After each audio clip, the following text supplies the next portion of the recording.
নমস্কার বন্ধুগণ, সকলে কেমন আছেন? আশা করি প্রত্যেকেই ভালো আছেন। আমিও ভালো আছি।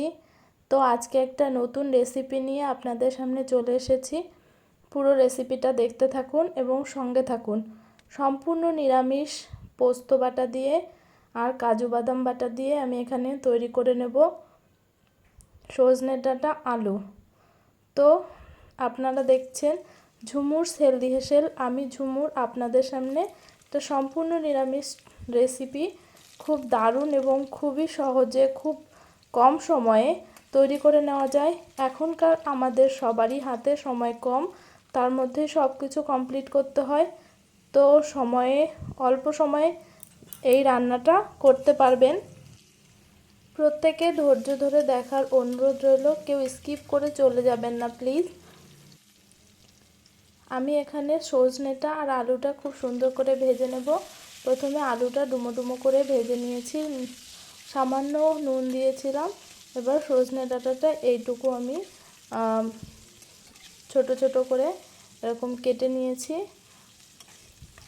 এই সাইজের করে কেটে নিলে কিন্তু খুব ভালো হয়। এর থেকে বেশি বড় করলে সেটা আবার বেশি বড় হয়ে যায়, ছোট করলে হয় না, সেটা খুব একটা ভালো দেখায় না। তাই জন্য আমি আমার কাছে এই সাইজটা পারফেক্ট মনে হয়, সেই জন্য আমি এরকমভাবে ভেজে নিই। তো আলু আর সজনে ডাঁটা ভেজে নিয়েছি। এবার আমি বেটে রাখা কাঁচা লঙ্কা আর এখানে পোস্ত আর সামান্য কয়েকটা কাজু বাদাম দিয়েছিলাম, 4-5 কোয়ার মতো। তো সবগুলো আমি বেটে নিয়েছি শিলপাটায় সুন্দর করে। তো এখানে আমি পোস্ত আর কাজু বাদাম বাটাটা দিয়ে দিয়েছি। তো দিয়ে ভালো করে আলুর সাথে আর সজনে ডাঁটার সাথে একটু ভালো করে কষিয়ে নিচ্ছি। তো বন্ধুরা, আপনাদের আমার রান্না কেমন লাগে আর আমার চ্যানেলের রান্নাগুলো আপনাদের কেমন লাগে অবশ্যই কমেন্ট করে জানাবেন।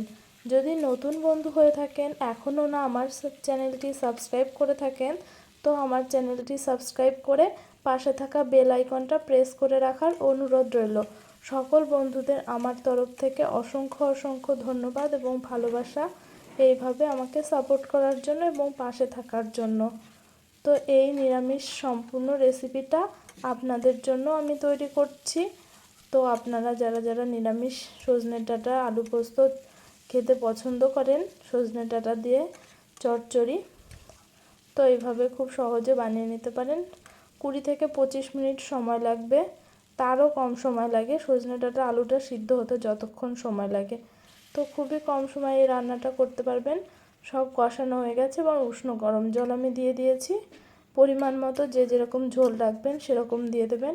এই তরকারিটায় খুব একটা বেশি ঝোল ভালো লাগে না, মাখা মাখা ঝোলই কিন্তু এই রেসিপিটায় ভালো লাগে, সেই জন্য আমি পরিমাণ মতো জল দিয়ে নিয়েছি।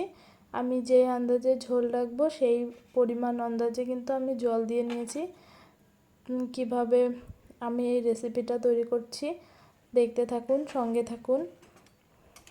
তো এদিকে ঝোল ফুটে উঠেছে, এবার নাড়াচাড়া দিয়ে নিতে হবে। ঢাকা দিয়ে নিয়েছিলাম, আর একটু ঢাকা দিয়ে নেব। তো ঢাকা দিয়ে দিয়ে আমি পুরো রেসিপিটা এভাবে রান্না করে নিচ্ছি। খুব সুন্দর নিরামিষের এই রেসিপিটা আমার কাছে দারুণ লাগে। সজনে ডাঁটা কিন্তু স্বাস্থ্যের পক্ষে খাওয়া খুবই ভালো, এবং সজনে ডাঁটায় হাই প্রেশার যাদের আছে তাদের পক্ষে খাওয়া খুবই ভালো, স্বাস্থ্যকর এবং খুবই ভালো আর কি সজনে ডাঁটাটা। তো এখানে সজনে ডাঁটা আলু পোস্তটা প্রায় হয়ে এসেছে, ঝোলটা দেখছেন অনেকটাই কমে এসেছে।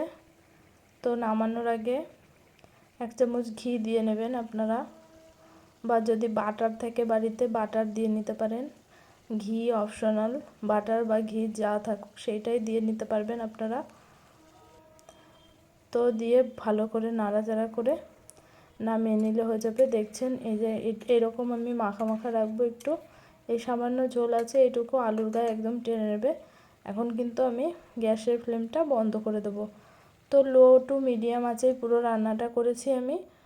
তো গ্যাসের ফ্লেমটা লো টু মিডিয়াম আঁচেই রাখতে হবে, তাহলে তরকারিগুলো খুব সুন্দর সিদ্ধ হয়ে যাবে। তো দেখছেন হয়ে গেছে রেসিপিটা, দেখতেও কিন্তু খুবই লোভনীয় হয়েছে নিরামিষের দিনে একদম জমজমাট রেসিপি বলতে পারেন। তো আমি এবার সার্ভ করে নিচ্ছি।